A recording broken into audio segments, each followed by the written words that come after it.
The kind of silence that fills a room right before something goes wrong has a texture to it. It is not the comfortable silence of a lazy Sunday morning or the peaceful quiet of a library in the early hours. It is something thicker, something that presses against the chest and makes the air feel harder to breathe.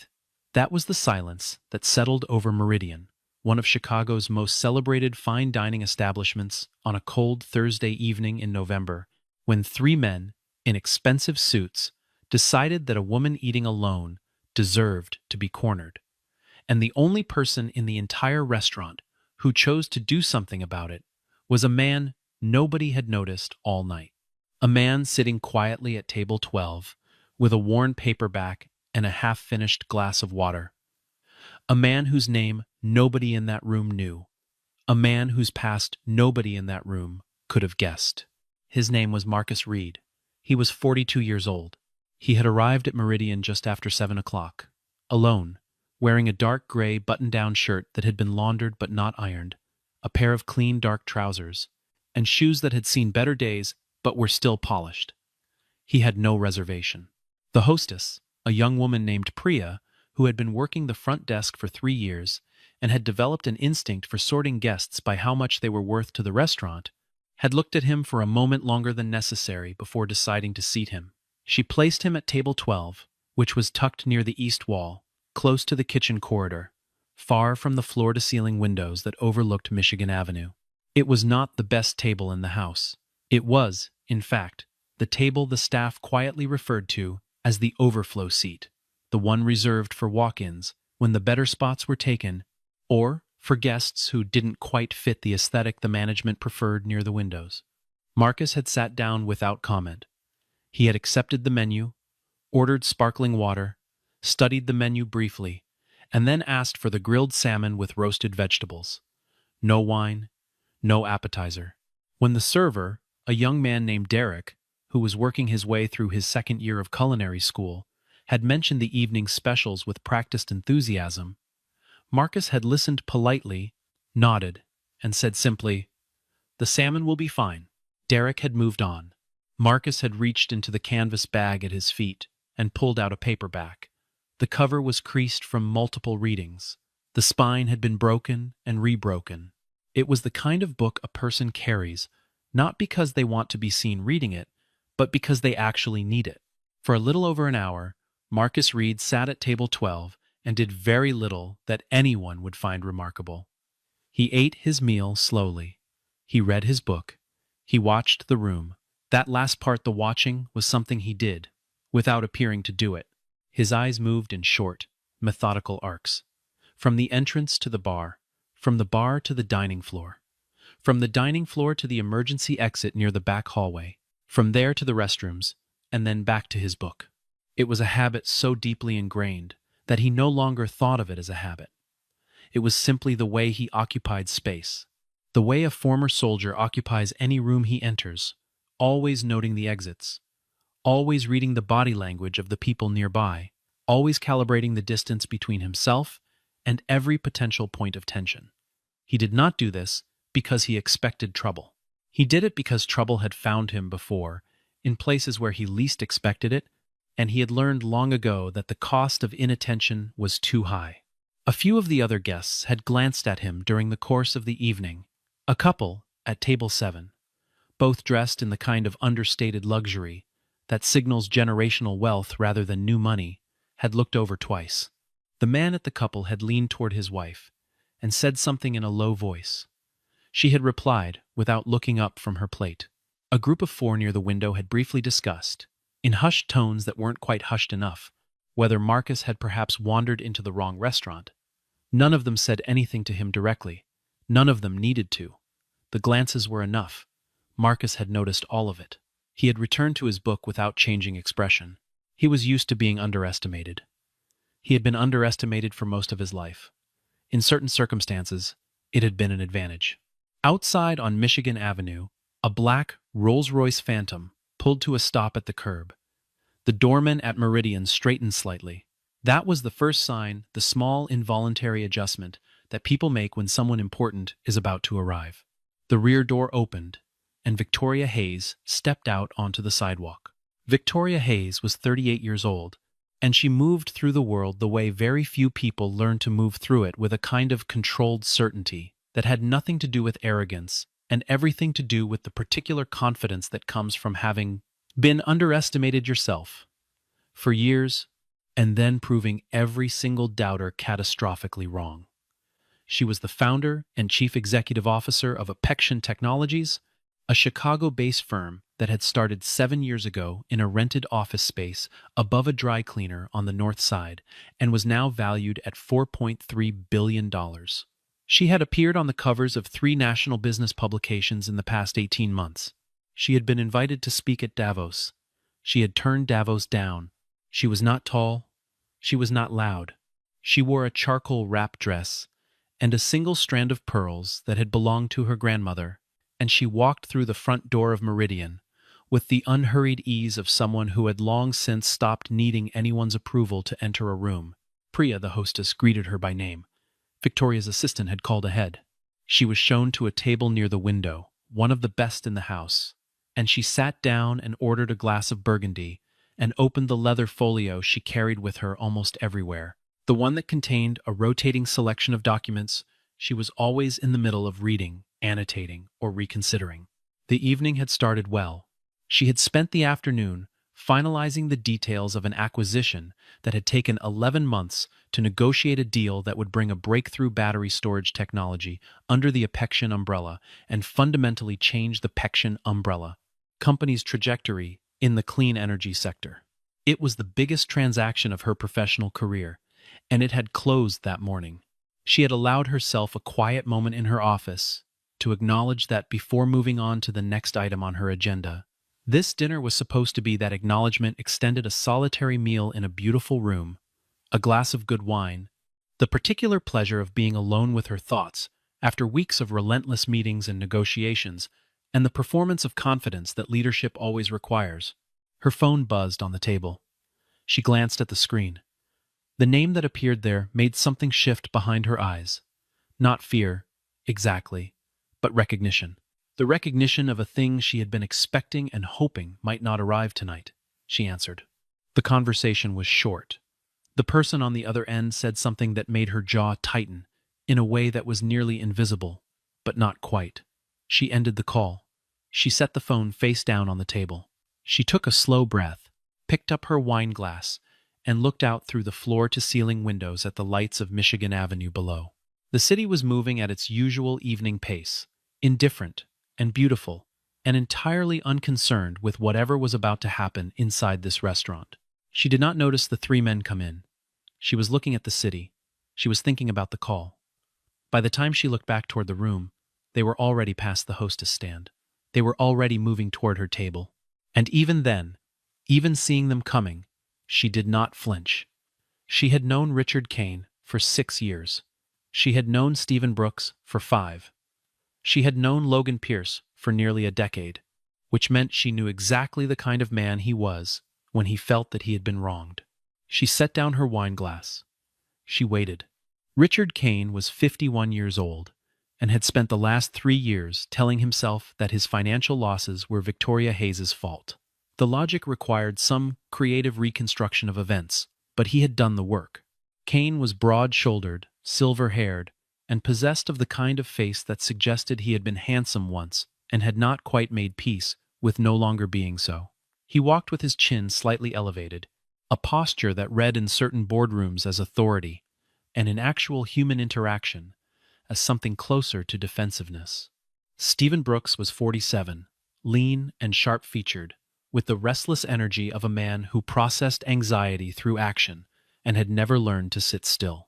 And then there was Logan Pierce, who at 44 had the particular stillness of someone who had decided, at some point, and for reasons he kept private, that the world owed him something significant and that he intended to collect. The 3 of them had been partners in a joint venture that had intersected, briefly and badly, with Apexion Technologies 4 years ago. The details of the disagreement were complicated in the way that large financial disagreements always are wrapped in contractual language and competing interpretations, and the selective memory that tends to accompany the loss of the cause of loss of language. Large amounts of money, What was not complicated was the number. Together, the three men had lost approximately $38 million as a direct consequence of decisions that Victoria Hayes had made. She had been within her legal rights to make every one of those decisions. They had never forgiven her for it. They reached her table. Richard Kane spoke first, and he did it with a smile that was meant to look warm and managed only to look practiced. He said it was a pleasure to run into her. He said he hoped the evening was going well. He said they had been hoping to catch her in a more informal setting, away from lawyers and conference rooms, because there was a matter they felt deserved, a conversation between people who understood each other. Victoria looked at him across the table with an expression of complete calm and said, with equal pleasantness, that she did not believe this was a coincidence, and that she would appreciate it if they got to the point. Richard Kane's smile did not disappear, but it changed. The warmth left it. Stephen Brooks sat down in the empty chair across from her without being invited. Logan Pierce moved to her left, close enough that he was inside the boundary of comfortable social distance. Richard Kane remained standing at her right. It was a physical arrangement designed to communicate something without saying it out loud, that she was enclosed, that the space around her had been claimed, that the terms of the conversation were going to be set by them rather than by her. Victoria recognized it. She did not move. She kept her hands flat on the table in front of her and looked at each of them in turn, calmly, and waited. The restaurant noticed, not all at once, and not with any great commotion, but in the way that rooms full of people always notice when something shifts from social interaction to something that occupies a different category. The couple at table 7 stopped their conversation. A server paused midway through, refilling a water glass at table 3. The sommelier, who had been making his way toward the window tables with a bottle of something expensive, altered his route slightly, instinctively, without quite knowing why. Nobody intervened. Nobody moved toward the table near the window where three men had arranged themselves around a woman eating alone. The manager, a man named Gerald, who had been managing fine dining establishments for 20 years and had developed a comprehensive set of policies for handling almost every conceivable situation except this one, stood near the service station and watched and did not move. At table 12, Marcus Reed turned a page. Stephen Brooks did most of the talking, which was consistent with his general approach to confrontation. He preferred to appear reasonable for as long as possible, and reasonableness required words.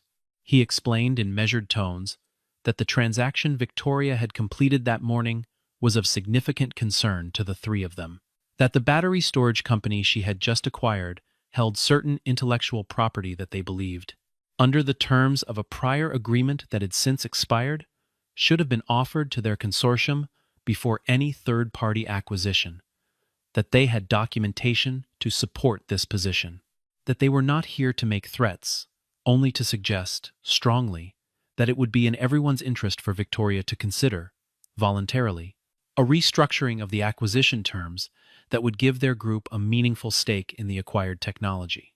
Victoria listened to all of this without expression. Then she said, quietly and clearly, that the agreement Stephen was referring to had indeed expired. She named the exact date, and that she was under no legal obligation of any kind to involve their consortium in the Apexian acquisition. She said that she had consulted extensively with her legal team before proceeding, that the transaction was clean, and that this conversation was over. She began to gather her things. Logan Pierce put his hand on her forearm. It was not a violent gesture. It was slow, deliberate, and entirely calculated, the kind of physical contact that is designed to communicate ownership without technically constituting an assault. His hand rested on her arm, above the wrist. His fingers applied just enough pressure to be felt. He did not say anything. He simply held her arm and looked at her with an expression that said, very clearly, that he was not done and that she was going to stay at this table until he decided otherwise. Victoria looked down at his hand. Then she looked up at him. She did not speak. The restaurant went very quiet, and at table 12, Marcus Reed closed his book. He did not close it quickly. He did not make a production of it. He simply brought the covers together the way a person does when they have reached a natural stopping point, turned the book face down on the table, and folded his hands over it for a moment. He sat still for exactly 3 seconds. Then he stood up. He did not push back his chair dramatically. He rose the way he did most things, without wasted motion, without announcement, with the unhurried purposefulness of someone who had made a decision and was now simply executing it. He picked up his water glass, drank the last of it, set the glass back down, and walked across the dining room toward the table near the window. Nobody stopped him. Nobody said anything. The entire room watched him cross that floor. This man in the unremarkable shirt from the table near the kitchen, that nobody had paid much attention to all evening, and the watching had a particular quality to it, the quality of people who are simultaneously relieved that something is happening and terrified of what it might become. Marcus stopped at the edge of the table. He stood between Logan Pierce and Stephen Brooks, close enough that they would have to look up at him, and he looked at Logan's hand on Victoria's arm, and then he looked at Logan Pierce's face, and he said 2 words. Let go. Not let go of her. Not excuse me, or I'm going to have to ask you to, or any of the softening constructions that people use when they want to appear confrontational without fully committing to it. Just let go. The voice was low. It was not loud. It was the kind of voice that doesn't need to be loud because it has never needed volume to be taken seriously. Logan Pierce turned to look at him. Richard Kane turned to look at him. Stephen Brooks turned to look at him. And then, almost simultaneously, all 3 of them took, in the full picture, the unremarkable clothes, the worn shoes, the table near the kitchen, the absence of anyone with him, and they arrived at the same conclusion, which was that this man was nobody, that he was a nobody who had made the mistake of inserting himself into a situation that was none of his business, and that the appropriate response was the particular brand of contempt that men like them reserved for people who forgot their place. Richard Kane laughed first. It was a short laugh, more exhaled than vocalized, the kind that is designed to diminish rather than to express genuine amusement. He said something about heroes. He said that it was always interesting to see who decided to play that role.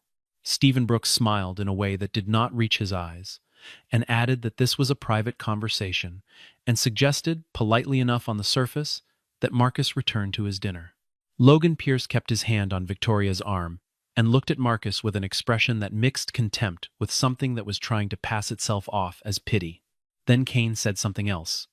He said it quietly enough that it would not carry across the whole room, but loudly enough that the nearest tables would hear it. He made a reference to Marcus's appearance, to his clothes, to the table he had been sitting at. He framed it as a general observation about the type of person who shows up at a restaurant like Meridian and mistakes proximity to money for some kind of standing. It was the kind of statement that people like Richard Kane had spent decades perfecting, plausibly deniable in isolation but unmistakable in intent, laced with the precise calculation of a man who knows exactly what he is saying and knows he can always claim otherwise. Marcus did not react. His expression did not change. His posture did not change. His breathing did not change.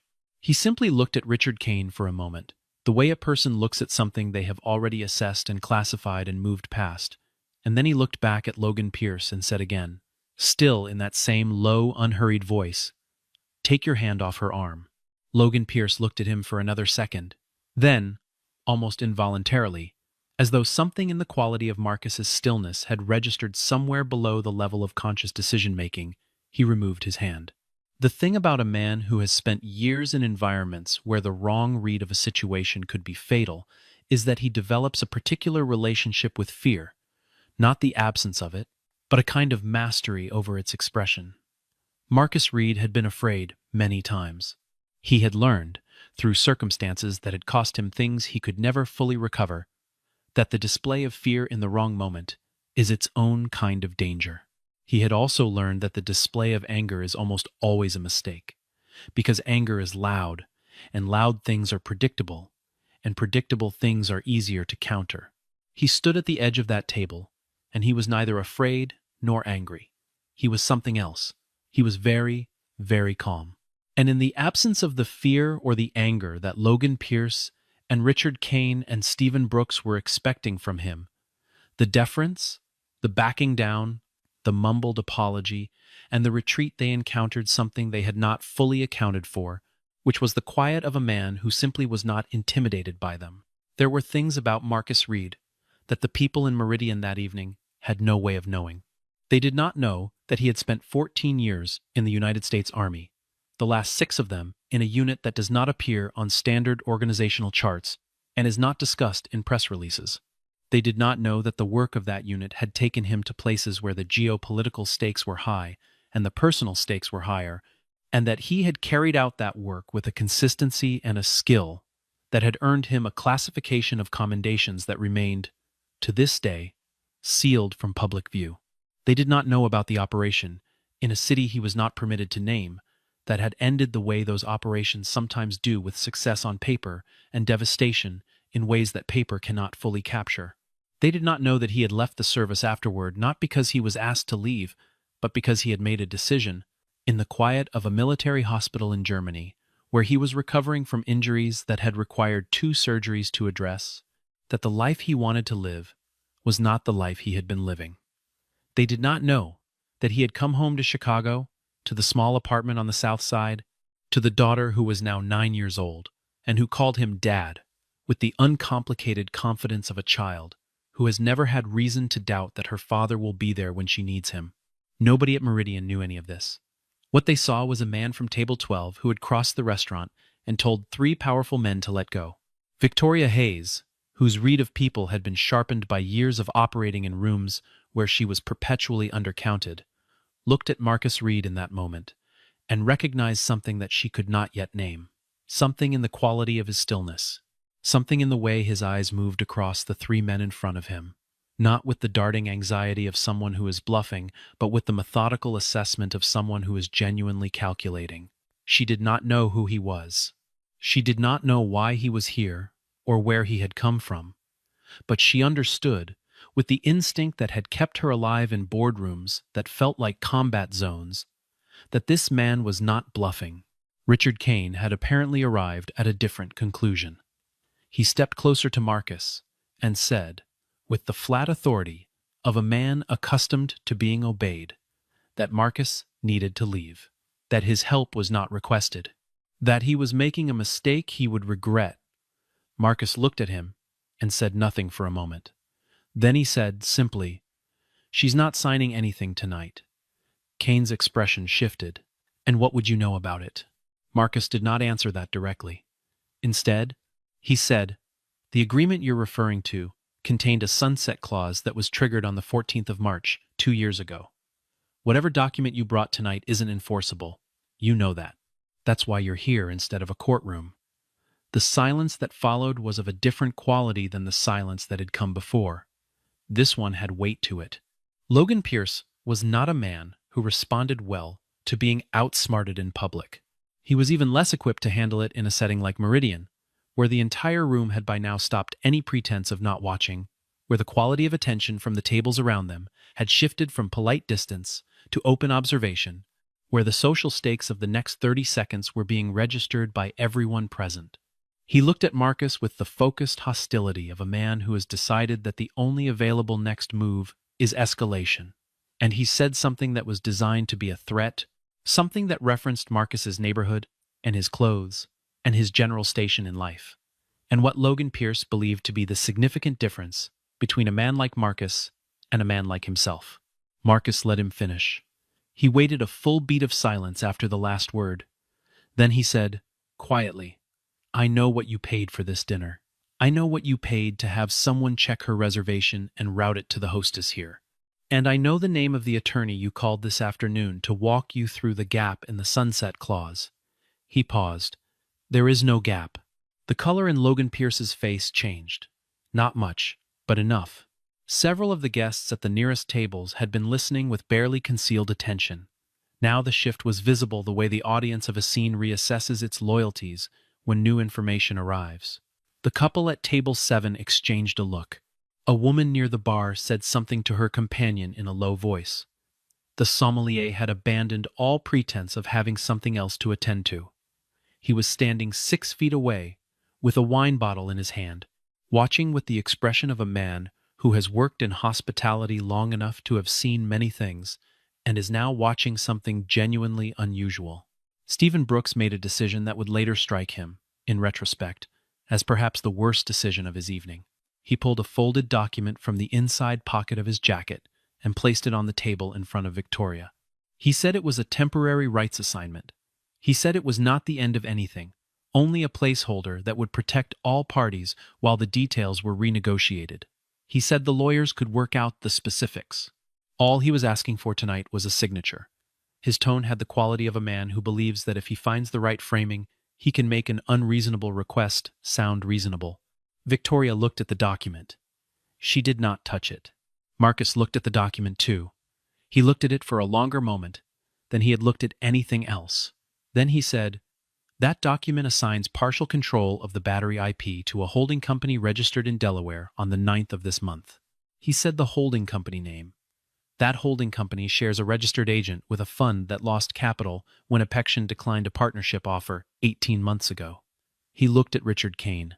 "You didn't come here to renegotiate. You came here to pressure her into signing away something she legally owns, so you can claim a piece of it before she takes it public." He said all of this without raising his voice. He said it with the steady, factual cadence of someone reading from a prepared briefing. Because in a sense he was just from the briefing inside his own head, assembled from the last 40 minutes of watching and listening from Table 12. Richard Kane started to say something. He stopped. Stephen Brooks put the document back in his pocket.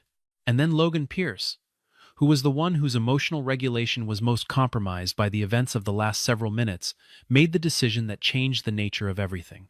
He moved toward Marcus. It was not quite a lunge. It was the movement of a man who has calculated, incorrectly, that physical size and forward momentum will settle what words have failed to settle. Logan Pierce was 6 feet 2 inches tall. He weighed somewhere in the neighborhood of 215 pounds. He had played college football at a large Midwestern university and had, in the 38 years since, operated largely on the assumption that his physical presence communicated something that was useful to communicate. He moved toward Marcus with his chest forward and his hands coming up, and the intention in his body language was clear. Not quite a punch, something more ambiguous, something that could later be described as an attempt to remove Marcus from the situation rather than an attack.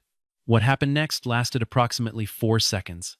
Marcus moved, and the movement was so economical and so precise and so completely without wasted motion that several of the guests watching later described it as something they almost missed, as though the relevant action had occurred at a speed that their eyes registered after the fact rather than in the moment. Logan Pierce found himself with one arm behind him, bent at an angle that made continued forward motion extremely inadvisable, his forward momentum redirected into the support column to his right, where he stopped, held by a grip that was firm, without being violent, controlled, without being cruel. He was not hurt. He was simply not moving. And he could not, without considerably more discomfort than he was currently experiencing, move on his own initiative. The dining room did not gasp. It did something more significant than gasp. It went completely, absolutely silent. The kind of silence that does not happen in a room full of people unless every single one of those people has simultaneously understood that something has just occurred that they do not have a framework for. Marcus held Logan Pierce in place for a moment, then released him and stepped back. He straightened his shirt. He looked at Richard Kane and Stephen Brooks, in turn, and then he said to neither of them in particular, "I think you're done here." 2 security personnel from Meridian's staff, who had been in the back office watching the dining room on a monitor, and had apparently spent the last 3 minutes debating whether and how to intervene, pushed through the plies kitchen door and crossed the dining room at something approaching a jog. Gerald, the manager, followed them. 3 minutes after that, 2 officers from the Chicago Police Department arrived because someone at a nearby table had made a call sometime in the previous 5 minutes. The officers were calm and professional. They listened. They looked at the document that Stephen Brooks initially tried to put back in his pocket, and then, reconsidering, handed over. They made phone calls. They asked questions. They took statements. Richard Kane, Stephen Brooks, and Logan Pierce left Meridian with the officers. Not in handcuffs. Not yet. but in the particular manner of people who understand that their evening has ended in a way that has implications for subsequent evenings. Victoria Hayes sat at the table for a few minutes after they left. The sommelier came and refilled her wine glass without being asked, and she nodded at him with a small, genuine smile. Gerald, the manager, came and apologized, with the specific gravity of a man who knows that his establishment has failed in a basic duty of care and is calculating the consequences. Victoria was gracious about it. She was very good at being gracious when she did not need to be. Then she looked across the dining room toward table 12. The chair was empty. The canvas bag was gone. The worn paperback was gone. Marcus Reed had returned to his table at some point during the police statements, and had, apparently, settled his check and left. She found him in the lobby. He was wearing a coat over the gray shirt now, a dark wool coat that had been hanging on the rack near the entrance, and he was saying goodbye to Priya, the hostess, with the pleasant economy of someone who does not make a production of departures. Victoria said his name. He turned. She said, "I didn't catch your name," he told her. She said, "I owe you a thank you, Mr. Reed." He said, "You handled it. I just stood nearby." She looked at him for a moment. Then she said, "How did you know about the holding company?" He said, "I read the document when Brooks put it on the table. The registration date was in the header. A beat. I also know a coercive scheme when I see one." Victoria studied his face. She had spent 17 years reading people in high-stakes situations. What she read in Marcus Reed's face was not pride, not the particular satisfaction of a man who wants to be acknowledged for what he has done. What she read was something quieter, the look of a person who did the thing because it needed doing, and is now ready to go home. She asked for his card. He said he did not carry cards. She asked how she could reach him. He thought about it for a second, then gave her a phone number, not with the flirtatious energy that phone numbers are sometimes offered in lobbies of restaurants, but with the straightforward practicality of two people who have a legitimate reason to be in contact. Then he said goodnight, and walked through the front door of Meridian, and turned his collar up against the November wind, and walked toward the parking structure on the next block where his car, a 10-year-old Toyota that he had bought, used, and maintained with careful attention, was parked on the 3rd level. In the car, before he started the engine, he sat for a moment in the dark and quiet. He thought about his daughter. She would be in bed by now. 9-year-olds go to bed at 9 o'clock on school nights, unless the school nights are Thursdays, in which case she negotiated for 9:30, and Marcus usually gave it to her because she drove a hard bargain, and because he was not, if he was honest with himself, entirely objective about her. He thought about the thing that had happened in the restaurant. He turned it over in his mind briefly, the way he turned over all things that had the potential to have gone differently than they did. He was satisfied with how it had gone. He started the car. He went home. Victoria Hayes did not go home immediately. She sat at the table by the window for another 40 minutes, finishing her wine and the remains of a dinner that had gone cold, looking out at Michigan Avenue and thinking. She was very good at thinking. It was arguably her most valuable professional skill, the ability to sit with incomplete information and assemble it into something useful, to find the shape of a thing before the shape was fully visible. She turned the evening over in her mind. She thought about the 3 men who had come for her, and about the fact that their scheme had been more sophisticated than she had realized while it was happening. She thought about what Marcus Reed had said about the holding company. She thought about the fact that he had assembled that analysis in real time, from a single glance at a document, in the middle of an active confrontation. She thought about the way he had moved when Logan Pierce came at him. She thought about the fact that after all of that he had said, "You handled it. I just stood nearby." She called her head of security the next morning. She gave him Marcus Reed's name and asked him to run a discreet background check, the kind that respects privacy rather than violating it, the kind that looks for a general shape rather than specific details. What came back 24 hours later was a shape that she had not anticipated and that she sat with for a long time. Marcus Reed had served as a combat veteran with multiple tours. He had been attached, in the last years of his service, to a protective intelligence unit, a very small, very capable group whose work involved extracting high-value individuals from dangerous situations and assessing and neutralizing complex threats. He had been decorated multiple times. The decorations were real, but some of the circumstances behind them were classified. He had left the service 8 years ago. He had, since then, worked occasionally as a consultant for a private security firm, but he had turned down 3 offers of permanent senior positions at salaries that would have made his current life materially very different. He had a daughter. He lived on the South Side. He read books at dinner.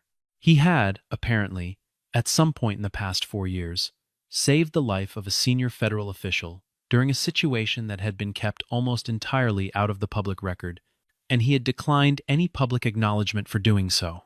Victoria read all of this carefully. Then she read it again. Then she put the file down on her desk and looked out the window of her office at the Chicago skyline, which was bright and cold and indifferent in the way that Chicago always is in November, and she thought about what kind of man turns down recognition, repeatedly, for things that would give most people something to stand on. What kind of man sits at table 12, in the seat near the kitchen, and reads his book, and goes home? 3 weeks passed. Victoria threw herself back into the work that always waited for her, the integration of the acquired company, the board presentations, the cascade of decisions that followed every major transaction. She was good at this. The rhythm of it was familiar and absorbing, and she moved through it with her usual efficiency. But in the odd, quiet moments that work sometimes produces, the elevator, the car, the few minutes before a meeting, when the room is not yet full, she found herself returning, briefly, to the lobby of Meridian, to the man who had said, "You handled it. I just stood nearby." She had been thanked for things, professionally. She had been thanked for deals that made people rich, for decisions that turned out to be correct, for leadership that produced results. She had not, in as long as she could remember, been in the presence of someone who had done something genuinely significant for her, and then made it sound, sincerely, like the most ordinary thing in the world. On a Tuesday evening in early December, she walked into Meridian for the second time. She had not called ahead. She wore a coat and scarf, rather than the charcoal dress and pearls, which was, she told herself, simply because it was colder than it had been in November. Priya, the hostess, recognized her and started to move toward the window tables, and Victoria said quietly, "I'd like table 12, please." Priya looked at her for a moment. Then she smiled, slightly, and led her to the east wall, near the kitchen corridor, where a man in a dark button-down shirt was sitting alone with a book. Marcus Reed looked up when she arrived at the table. He did not look surprised. He looked the way he generally looked, calm, attentive, taking in the full picture and adjusting his understanding accordingly. He said her name. She said his. She stood at the edge of the table, and there was a brief moment in which neither of them said anything, and the city moved at its usual pace outside the windows on the other side of the room, and Meridian did what restaurants do in December, which is glow warmly against the dark. And then Victoria said, "I hope you don't mind if I sit here." Marcus looked at her. The expression that moved across his face was small and genuine. Not performed, not calculated, just the natural response of a person who is, very slightly, caught off guard, in a way they find not unpleasant. He said, "This time, I won't say no." She sat down across from him. Derek, the server, came over, recognized Victoria from her previous visit, and tried not to make it obvious, and asked if they would like to hear the evening specials. Victoria said yes. Marcus said, "The salmon." And Derek, who was now in his 3rd year of culinary school, and was getting very good at reading rooms, decided that this particular table required very little from him beyond a certain discreet attentiveness, and he nodded and moved on. They talked. Not about business, not about affection or the acquisition or the men who had been charged 3 weeks earlier with attempted corporate coercion, a charge that was working its way through the preliminary stages of the legal system with the particular slowness that such things require. They talked about the city. They talked about the books they were reading and had read and were planning to read. He mentioned his daughter, her name, the way she argued for her own bedtime, with the focused seriousness of someone who genuinely believes the case can be won. The fact that she was reading at a level that impressed even her skeptical third-grade teacher.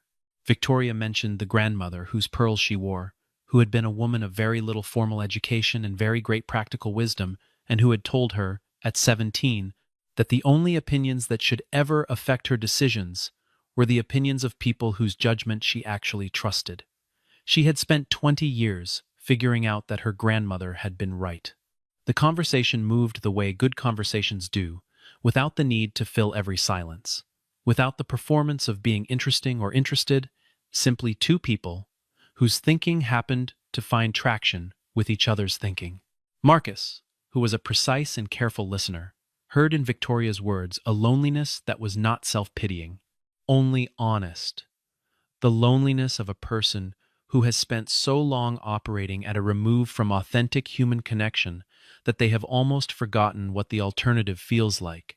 Victoria, who was equally precise in her way, heard in Marcus's words a groundedness that she had stopped expecting to find in other people. He was not modest for effect. He was not humble as a strategy. He simply seemed to have arrived, through whatever combination of experience and decision-making, at a genuine understanding of what mattered to him and what did not, and to have organized his life accordingly. The things that most people she knew spent enormous amounts of energy chasing: prestige, recognition, the accumulation of things that could be pointed to as evidence of value, were things Marcus Reed had been offered and had declined. Not out of indifference to the world, but out of a clarity about what his life was actually for. Outside the window, Chicago had pulled its December darkness around itself and settled in for the long winter, and the lights of Michigan Avenue below were reflected in the glass in front of them, and the city looked, from this angle, both very large and somehow manageable, the way a city sometimes looks when you are inside somewhere warm. Victoria said, "I looked into your background." She said it directly, because she was a direct person and because she had decided, in the 3 weeks since Meridian, that the version of herself that performed composure for its own sake was a version she was tired of. "I found out some things." She met his eyes. "You've had a remarkable life." Marcus was quiet for a moment. He looked at the table, then at her. He said, "I've had a full one." He picked up his water glass, turned it slightly in his hand. "Parts of it I'm proud of. Some parts I try to understand." He set the glass down. "The part I'm living now is the part that feels most like mine." He said this simply, without drama, without the retrospective self-mythologizing that people so often bring to the telling of difficult histories. It was the account of a man who had made peace with something, not by resolving it, but by choosing to carry it in a way that left his hands free. Victoria looked at him across table 12, with its proximity to the kitchen, and its slightly less favorable sightlines, and its complete absence of the window view that made the other tables desirable. She thought about the fact that this was where he had sat on that November evening, not because he had been placed somewhere important, but because he had sat where he was seated and then proceeded to be exactly who he was, in exactly the way he chose to be it, and that had turned out to matter enormously. She thought about the fact that he was the first person in a very long time in whose company she felt no pressure to be the CEO of anything. She was simply a woman at a table. He was simply a man across from her. The city was outside. The winter was outside. This, here, was inside. She said, "Tell me about your daughter." And his face changed in the way that faces change when the thing they love most is named, the involuntary softening that no amount of composure can fully suppress. He said her name. He said she had very strong opinions about the correct ratio of chocolate chips in a cookie and would not be moved on this point. He said she had asked him last week what war was like, and that he had sat with the question for a long time before answering because she deserved an honest answer. And honest answers to that particular question are not simple. He said he had told her that war was the thing that happened when people chose to stop trying to understand each other, and that the most important thing any person could do was to keep trying. She had nodded very seriously, and then asked if they could get ice cream, and he had said yes, because some conversations require ice cream. Victoria laughed. Not the short, controlled laugh that she used in professional settings when something required acknowledgement without true vulnerability, but a real one. The kind that arrives without permission and is startling in its own small way, because you had not quite known it was coming. Marcus smiled at the laugh. The way a person smiles when they have caused an involuntary thing in someone else and the involuntary thing was good. They stayed at table 12 for 2 hours. When they finally left, they stood on the sidewalk outside Meridian, while the December air pushed at them from the direction of the lake, and they said goodbye in the way that two people say goodbye when they are already thinking about the next conversation. Marcus walked to the parking structure. Victoria stood for a moment on the sidewalk and looked up at the hotel across the street, where every lit window contained some version of some life, all of them ordinary and specific and unrepeatable in the way that all lives are. She thought about the grandmother who had told her to trust only the judgment she trusted. She thought about a man at table 12, in the chair near the kitchen, who had closed his book and stood up and crossed a room and said 2 words. She thought about the fact that the most significant things in her life had always arrived without announcement, had always looked, from a distance, like nothing in particular. The company she had founded in a rented office, the deal that had taken 11 months. The evening in November, when 3 men had tried to take something from her, and found out, in the end, that the room had a different idea. She walked to her car. She sat in it for a moment, the engine off, looking at the street. She took out her phone and sent a text to a number she had only recently added to her contacts. She wrote, "Next Tuesday, same table?" She did not send it immediately. She looked at it for a moment. She hit send. 3 blocks away, in a 10-year-old Toyota, on the 3rd level of a parking structure, a phone buzzed. Marcus picked it up. He read the message. He sat for a moment in the dark and the cold, and he thought about Tuesday. He thought about his daughter, who would be at school on Tuesday. He thought about the salmon, which had been good. He thought about the woman who had looked at him across a restaurant table, without seeing what most people saw, or rather had seen it and had not let it be the end of the story. He typed back, "Same table." He added nothing to it. He drove home.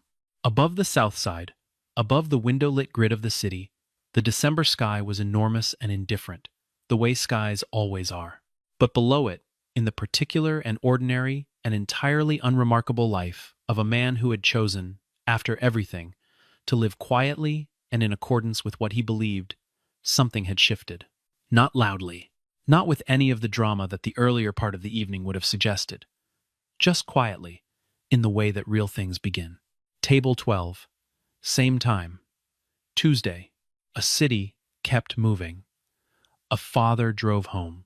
And somewhere above Michigan Avenue, in the amber glow of a restaurant that was winding down for the night, a server named Derek cleared the dishes from a small table near the east wall and found, beneath the water glass, a tip that was larger than it needed to be, left by 2 people who had not needed a window view to see each other clearly.